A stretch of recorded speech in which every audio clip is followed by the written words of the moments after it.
Le projet Arpège, l'objectif, c'était vraiment de créer une dynamique de dialogue entre le secteur de la formation et le secteur de l'emploi, qui d'habitude ne se parlent pas ensemble, alors que c'est deux facettes de la même médaille pour résoudre le problème de l'emploi des jeunes. C'est comment amener l'ensemble des parties prenantes, des acteurs qui interviennent dans le champ des relations emploi-formation, comment les mettre ensemble et qu'ils puissent aussi, étant ensemble, construire quelque chose qui puisse être important pour leur pays en matière de mise en place de l'écosystème dans le domaine de l'emploi et de la formation. C'est cela un peu l'objectif du projet Job Facility dans la co-construction. C'est un projet qui a été pensé pour et avec les acteurs du continent africain. Il offre l'occasion à tous ces acteurs clés de se parler et de travailler ensemble pour le même défi qu'est l'emploi des jeunes. Et donc, comment travailler avec le centre de Turin, qui se trouve être la cheville ouvrière, et l'AFD. Nous sommes sur le terrain, nous sommes en contact direct avec les constituants, les mandants tripartites, gouvernement, employeurs et travailleurs.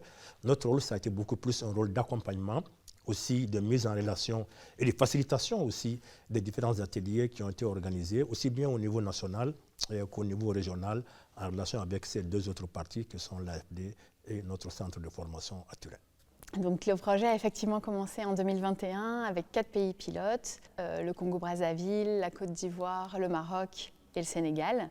Et ensuite, on a eu régulièrement, depuis, des ateliers qui étaient aussi des ateliers régionaux. Et ces ateliers régionaux avaient pour objectif de partager les expériences, les bonnes solutions des uns et des autres, et de faire ce travail de définition d'un système et d'un écosystème de l'emploi et de la formation professionnelle pour les jeunes.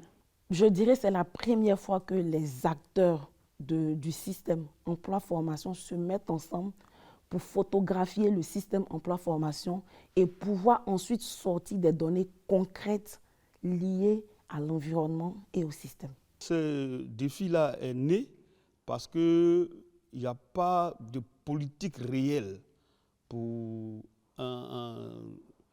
engager tous les jeunes qui sortent de nos établissements, que ce soit l'enseignement général ou bien la formation professionnelle. C'est comme ça que ce défi-là est devenu un défi majeur pour la République de Côte d'Ivoire. Si vous arrivez en Côte d'Ivoire aujourd'hui, quand vous allez rencontrer un jeune, il vous dira que depuis 2-3 ans que j'ai mon BTS, ou j'ai ma licence, ou j'ai mon master, j'ai mon doctorat, j'ai des difficultés à trouver un emploi. Et je n'arrive pas forcément à trouver la bonne porte, à trouver le bon moyen d'insertion. Comment je fais? Vous allez trouver aussi des jeunes qui, à force d'attendre un premier emploi, tombent en dépression et qui nous écoutent, qui nous approchent. C'est ça la véritable difficulté des jeunes en Côte d'Ivoire. Et comme je dis, il y a des stratégies qui sont mises en œuvre pour pouvoir faire pallier à cette problématique-là. Mais les jeunes encore, ils ne vont pas toujours vers l'information. Ou bien quand ils ont l'information, ils se disent que les résultats sont biaisés. Est-ce que c'est vraiment fait pour nous? Parce que soit ça a été décidé sans eux, ou soit ils n'ont pas été totalement impliqués. Donc, ce qui fait qu'ils ne se sentent pas concernés par cette mesure qui est mise en œuvre pour eux. Donc, ce que nous, on essaie aussi de faire au niveau de l'association, c'est de leur dire, allez tester le dispositif qui est mis en place pour vous. On ne sait jamais. Et je pense qu'avec ce qu'on est en train de faire ici, c'est inédit. Parce que quand on a fait le diagnostic à Abidjan, on s'est rendu compte que de ce diagnostic-là, il y avait plusieurs politiques qui se concurrençaient, qui se côtoyaient. Souvent même, il y avait des politiques qui avaient les mêmes cibles, qui avaient les mêmes objectifs. Or, avec ce qu'on est en train de faire ici, ça ne peut plus exister, puisqu'il y aura toujours une communauté de visions, il y aura toujours des réunions, des rencontres, pour qu'on puisse avoir la même vision, pour qu'on puisse aller dans le même sens. Le projet Arpège nous a intéressés pour une simple raison. C'est un projet qui regroupe l'ensemble des acteurs, c'est-à-dire vous avez la formation, vous avez toutes les fonctions qui s'en occupent, c'est-à-dire tous les ministères en charge de l'emploi. Donc tout le monde se retrouve là et on débat ensemble des questions qui concernent l'emploi et sa dynamique. On a abouti à faire, on va dire, une feuille de route qui devrait nous permettre ensemble d'avoir un cadre de concertation entre nous pour pouvoir trouver les bonnes astuces. On a vu vraiment que le projet Arpège était vraiment un détonateur pour nous permettre de se parler et d'être un peu dans le dialogue fructueux. Le projet Arpège, je tiens à le dire, est l'un des projets auxquels j'ai participé qui est le plus inclusif. Parce que nous, en tant qu'organisation de jeunesse, dès le début, en 2021, nous avons été associés à l'atelier d'état des lieux qui a eu lieu à Abidjan. Et là, nous avons pu constater qu'il y a certaines informations que nous, en tant que jeunes, on n'avait pas.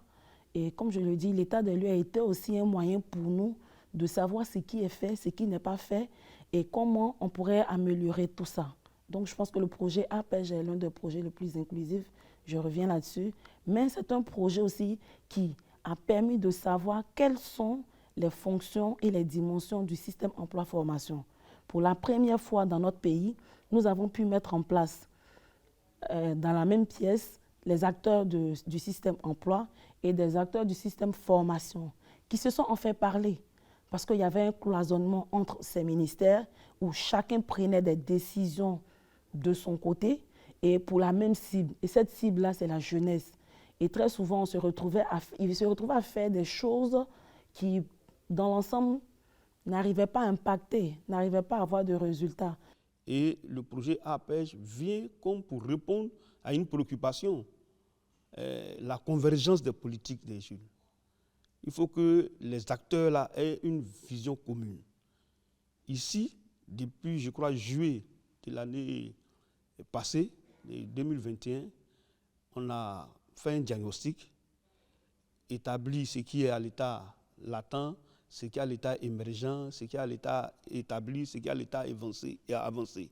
Voilà pourquoi notre équipe pays va se battre auprès de toutes les institutions qui sont en charge de l'employabilité des jeunes et de l'emploi tout court pour que cette vision-là soit partagée par les autorités ministérielles, par le Premier ministre lui-même et puis aussi par le Président de la République. Parce que si on applique la méthodologie qu'on est en train d'acquérir ici, je pense qu'on va résoudre beaucoup de problèmes. Et on va inscrire ces politiques de jeunes-là dans la durée. Parce que souvent, il y a des changements au niveau institutionnel. Et quand il y a des changements, tout change. On remet en cause tout et on prend tout à zéro. Alors qu'avec ce diagnostic-là, on sait ce qui n'a pas marché, pourquoi ça n'a pas marché et comment on va faire marcher ce qui n'a pas marché. C'est de tout ça qui est intéressant dans le projet Arpège. C'est vrai, le projet a démarré avant que le Maroc y soit présent, mais une fois qu'on a reçu cette invitation, donc on a répondu présent, parce que la donnée pour nous, c'est quelque chose de stratégique, c'est le moteur de la stratégie. Aujourd'hui, on y travaille ensemble avec le ministère et même dans notre organisation interne. La thématique de l'emploi, elle est complexe.